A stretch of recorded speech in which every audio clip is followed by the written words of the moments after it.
Hello everyone, চলে এসেছি তোমাদের জন্য আবার নতুন একটি ভিডিও নিয়ে। তো এই ভিডিওটায় আমি মূলত তোমাদের জন্য যারা এই বছর এএনএম জিএনএম এন্ট্রান্সটা দেবে তো তাদের কতটা কি কাট অফ মার্কস যেতে পারে সেইটা নিয়ে একটু আলোচনা করব। তো এই যে কাট অফ মার্কসটা আমি আলোচনা করব, এটা কিন্তু হচ্ছে আগের বছর কেমন কি গিয়েছে, কতদূর মার্কস পর্যন্ত চান্স পেয়েছে, তো সেইটার ওপর ভিত্তি করে কিন্তু আমি কাট অফ মার্কসটা কিন্তু আলোচনা করতে চলেছি।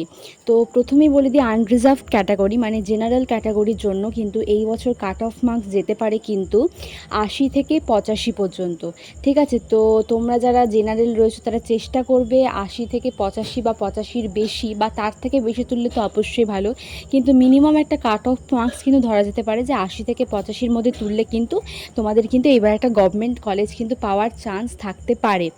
সেকেন্ড রয়েছে ওবিসিদের জন্য কিন্তু যারা ওবিসি ক্যাটাগরি থেকে বিলং করছো তারা যদি তোমরা মোটামুটি ধরো তোমরা ৭৫ থেকে ৮০-র মধ্যে তুলতে পারো তাহলে তোমরা কিন্তু একটা গভর্নমেন্ট কলেজে চান্স পেতে পারো। ঠিক আছে, এটা অবশ্যই তার থেকে বেশি পেলে তো অবশ্যই ভালো, কিন্তু মিনিমাম একটা আমি বলে রাখছি যে ৭৫ থেকে ৮০ যদি তোমরা পাও তো তোমাদের কিন্তু একটা গভর্নমেন্ট কলেজ কিন্তু পাওয়ার কিন্তু চান্স থেকে যাচ্ছে। তারপরে হচ্ছে ইডাব্লিউএস ক্যাটাগরির জন্য, ইডাব্লিউএস ক্যাটাগরির ক্যান্ডিডেটদের কিন্তু ওরকম ৭৫ থেকে ৮০টা কিন্তু তুললে তারা কিন্তু একটা গভর্নমেন্ট কলেজ পাওয়ার কিন্তু অনেকটাই তাদের চান্স থাকছে। এবার বলি এসসি এবং এসটি। প্রথমে বলি যে এসসি ক্যাটাগরির জন্য কিন্তু যে এখন যেহেতু প্রচুর এসসি ক্যান্ডিডেট, তাই এসসি ক্যাটাগরির জন্য কিন্তু মোটামুটি তোমার ৭০ থেকে ৭৫-এর মধ্যে তুললে অবশ্যই একটা গভর্নমেন্ট কলেজে পাওয়ার কিন্তু চান্স থাকছে। ঠিক আছে, আগেরবার কিন্তু ৬৫ থেকে ৭০-এর মধ্যেও কিন্তু এসসি ক্যাটাগরি গভর্নমেন্ট কলেজে চান্স পেয়েছে।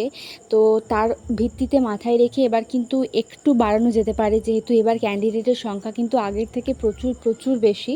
তো সেই ক্ষেত্রে আগের বছরের কাট অফ মার্কসটাকে মাথায় রেখে এই বছর মোটামুটি তোমার যদি একজন এসসি ক্যান্ডিডেট যদি ৭০ থেকে ৭৫-এর মধ্যে পায় তাহলে কিন্তু তার একটা গভর্নমেন্ট কলেজে পাওয়ার চান্স থাকছে।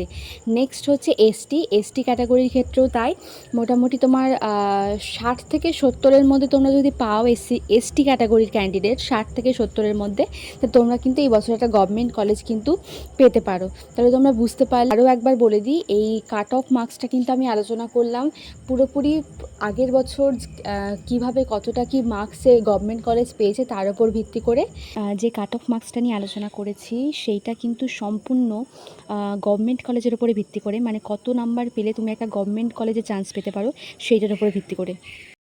আমি এই ভিডিওতে কিন্তু civil defence category, orphan category এবং পিডাব্লিউডি ক্যাটাগরির জন্য কিন্তু কোনো কাট অফ মার্কস নিয়ে আলোচনা করিনি, যেহেতু তাদের কাট অফ মার্কস কিন্তু অনেকটাই কম যায়। তো তার জন্য কিন্তু এই ভিডিওতে আমি সেই সমস্ত ক্যাটাগরি নিয়ে একদমই আলোচনা করিনি। তোমরা যদি ভিডিও চাও সে সমস্ত ক্যাটাগরি নিয়ে আমাকে অবশ্যই কমেন্টে জানিও, তবে আমি কিন্তু সে সমস্ত ক্যাটাগরি নিয়ে ভিডিও বানাবো। যেহেতু মেনলি সবথেকে বেশি যে সমস্ত ক্যাটাগরিগুলো থাকে মেনলি হচ্ছে UR category, OBC category, EWS, SC, ST, তো সেই সমস্ত ক্যাটাগরি নিয়ে কিন্তু ভিডিওটা করেছি।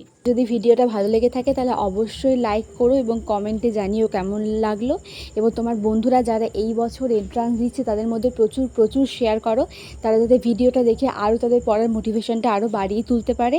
এবং আমার চ্যানেলটাকে ভালো লাগলে অবশ্যই সাবস্ক্রাইব করে দিও।